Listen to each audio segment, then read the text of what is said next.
Good morning. So I have a new adventure this morning, and I've already been on it, obviously, according to my beard for a while. I am biking. You can see Stansbury, or the beginning of Stansbury Park.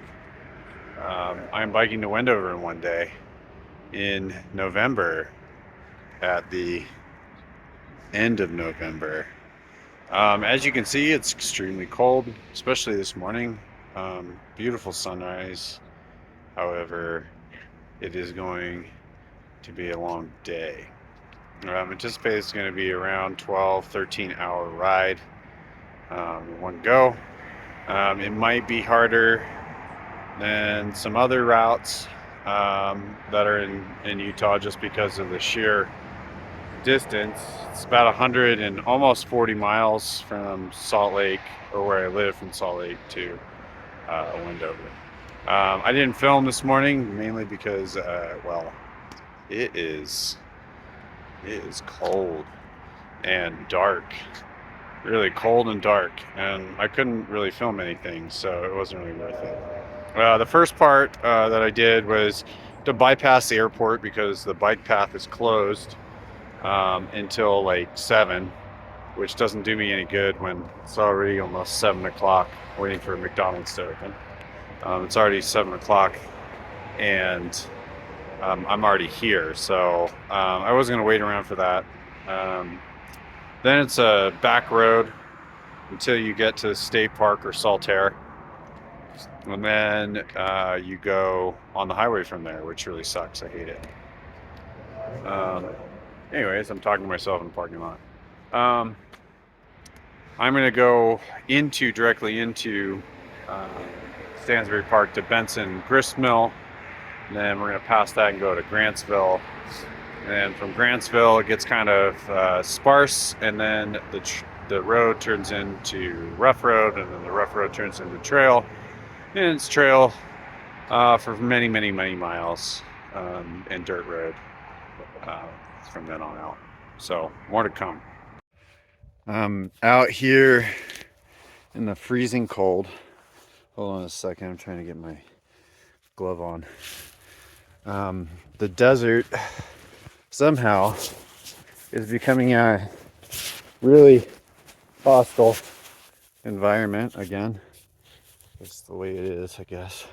You can see my beard is still completely frozen. It's 9:30. I am completely out in the middle of nowhere, way past the end of Tooele Valley, and I'm going into Dugway Valley.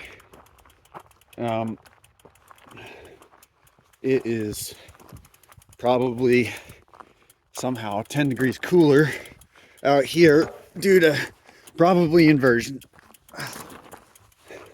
Because there's a bit of inversion, but some weird reason there's like somehow crisp air. I don't know, I can't explain it. But I'm definitely in inversion, and it is freezing. It's got to be still like 12 degrees in the sunlight. Kind of made a huge mistake thinking that it was going to be decent, but I make lots of mistakes, so hopefully more shots on this.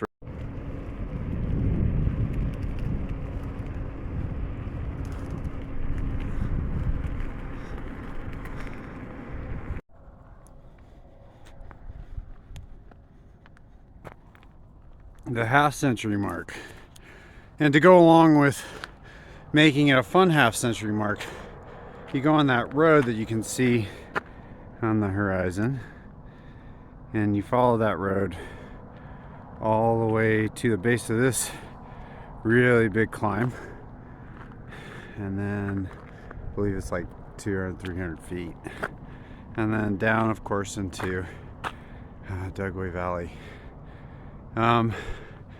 And then you can see my next point, which is that pass over there.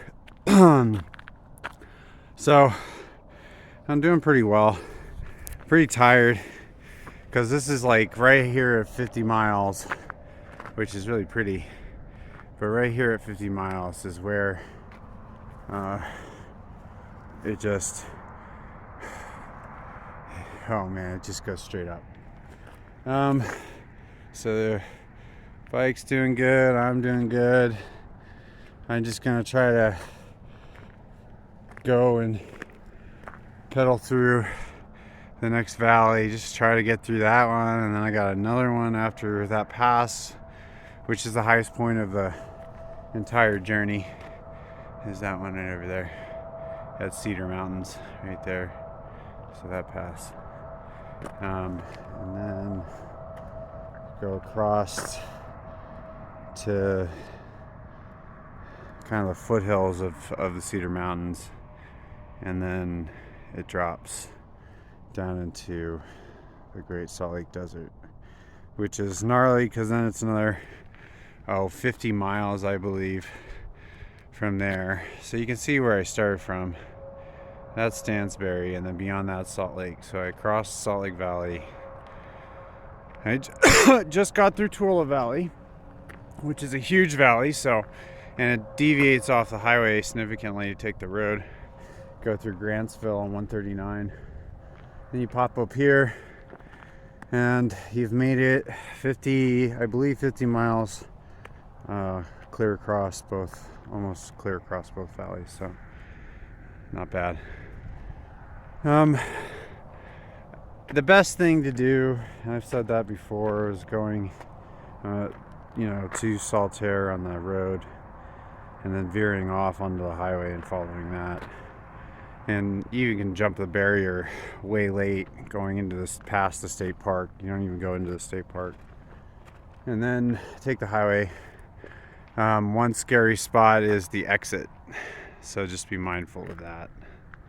All right, so about midway through the valley. So last time I found it was on that point all the way over there, and now I just have to now make it all the way up there to the pass. Now there's Dell, which I don't think I need to stop at. Maybe I should, just one more bottle of water. This is remnants of the old Lincoln Highway I'm riding on. I had to go through a salt flat in order to get to the remnants of the highway, but you can see it from the map, anyone who's interested in going out this way. And this is the old bridge that serviced the Lincoln Highway for many years. It's still standing. I was going to say pretty good shape, but as you can see, the wood, the timbers are there, and it's really cool because the water's always kind of bluish like this. I hope it's not from chemicals, but probably is. All the way into Dugway. Anyway, it could be a spring too. Who knows? Anyway, so this is the only set of infrastructure on the old Lincoln Highway that was really put into place. There's one more spot where over the years the longer bridge went out, and that's why my bike is covered in mud. Excuse me. I essentially just follow the old Lincoln Highway all the way to the pass, and then follow it all the way next to the railroad all the way in. So the Lincoln Highway is the only thing that we're really going to do today, now that we got out of Salt Lake and Tooele Valleys, and now we're exiting Dugway. So that's number 3. Just to the top now.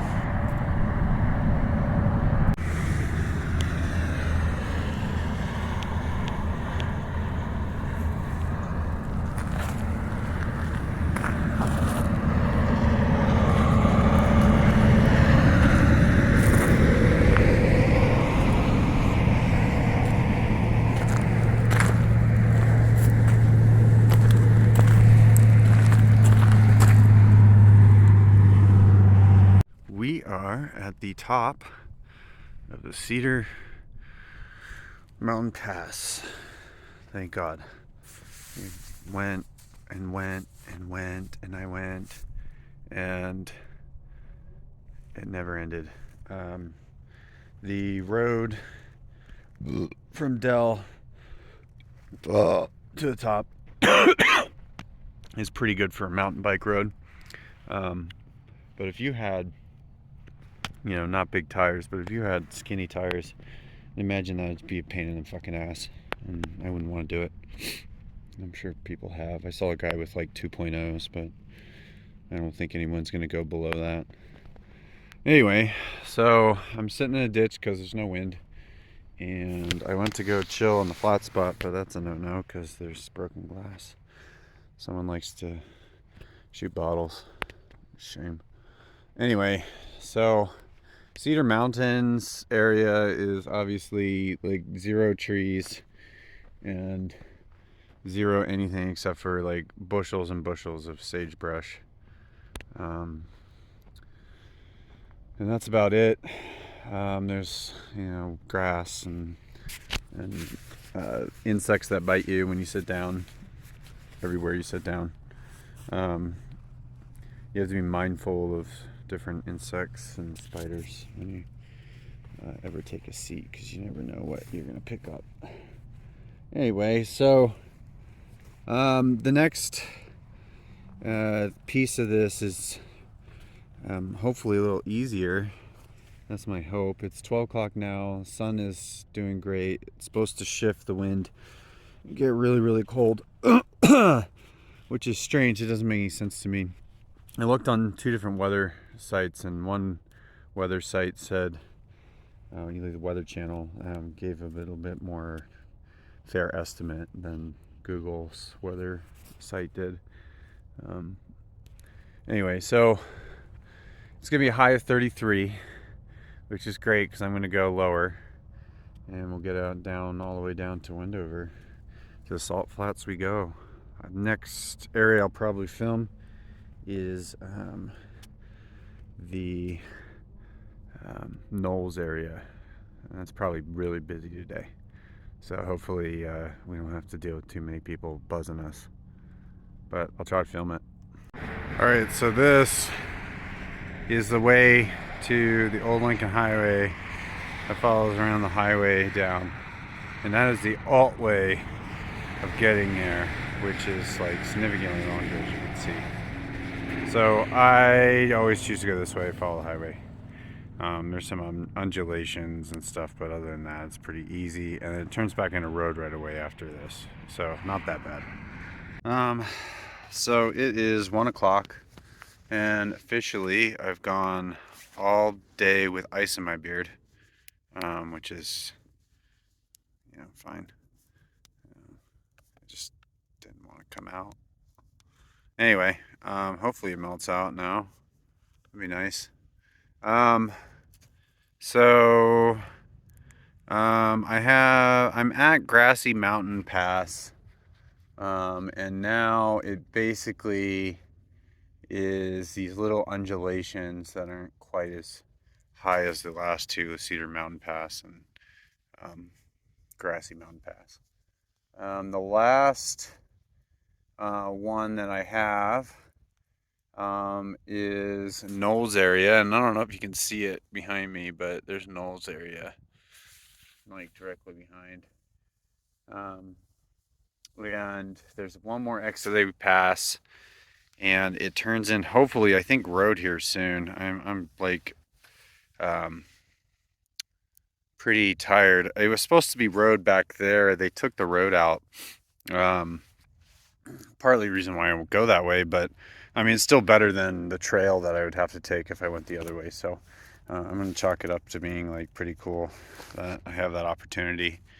Right behind me is the Grassy Mountain Rest area.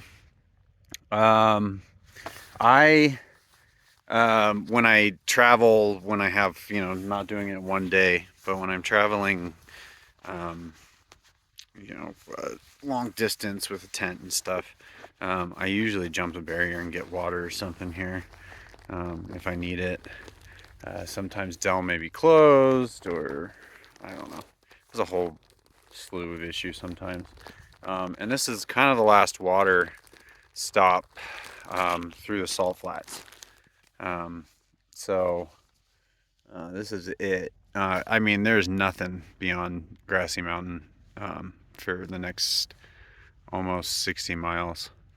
Absolutely nothing. You can see I still have a little bit further to go.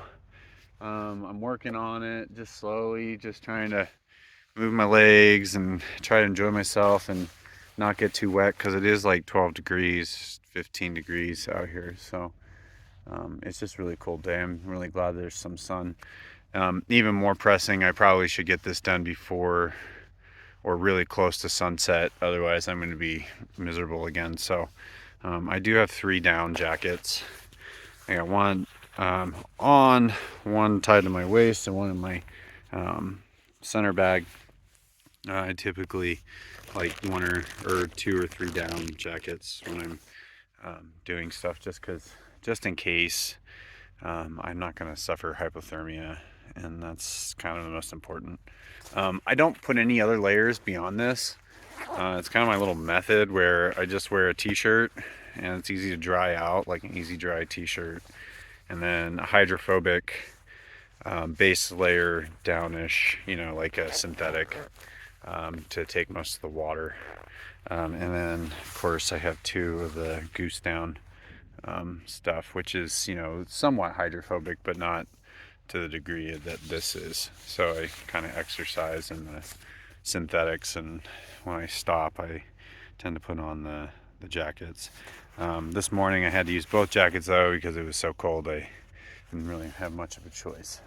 Everything is holding up really well on my bike. She's a little dirty, but obviously and we're just going to continue basically to follow the old Lincoln Highway, and that's what this is the cutout here is the old Lincoln Highway before the highway was put in. Grassy Mountain probably was nothing, or a little maybe farmhouse or something. I don't think it was really that much anyways. And it was pretty desolate. You did go really slow. You went like 30 miles an hour tops, like 25, 30 miles an hour tops, and you meandered along on your putt machine, and you made it, with extra gas and stuff. So that is the old way of doing it. I'm getting through here. It wasn't pleasant, but I'm sure riding 80 miles an hour, 90 miles an hour through anything is you just don't see anything. You're going too quick. Anyway, hopefully I start filming soon at the Salt Flats because I'm excited about that.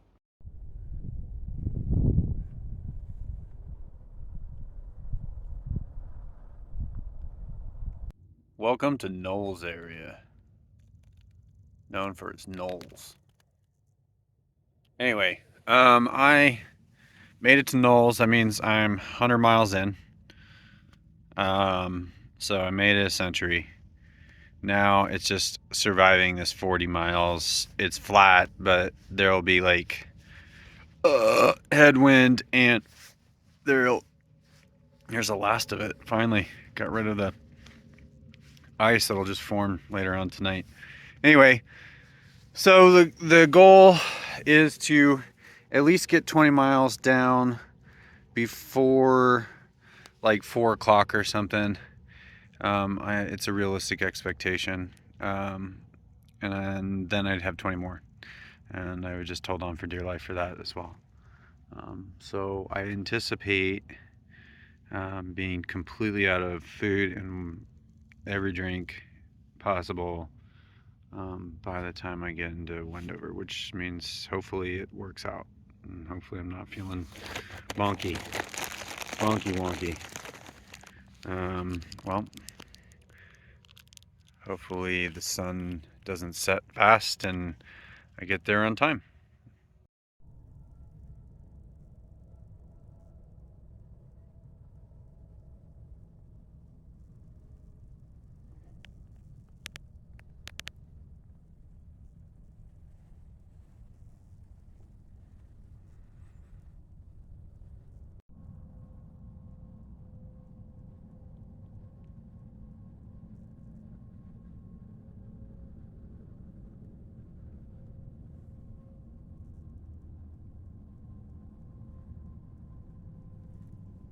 You want to see what it's like? 20 miles in either direction. It is flat as a pancake, and you can actually kind of see the curvature of the earth as you move along. It's really cool. Anyway, I'm exhausted. Left Knowles area. I've been at it for about an hour. I don't know how much longer it is, but I'm sure it's really long. I imagine I probably only did like 10 or so miles. Anyway, almost done. There it goes. Nevada time, that's only 4 o'clock. Man, that's real awful. But I don't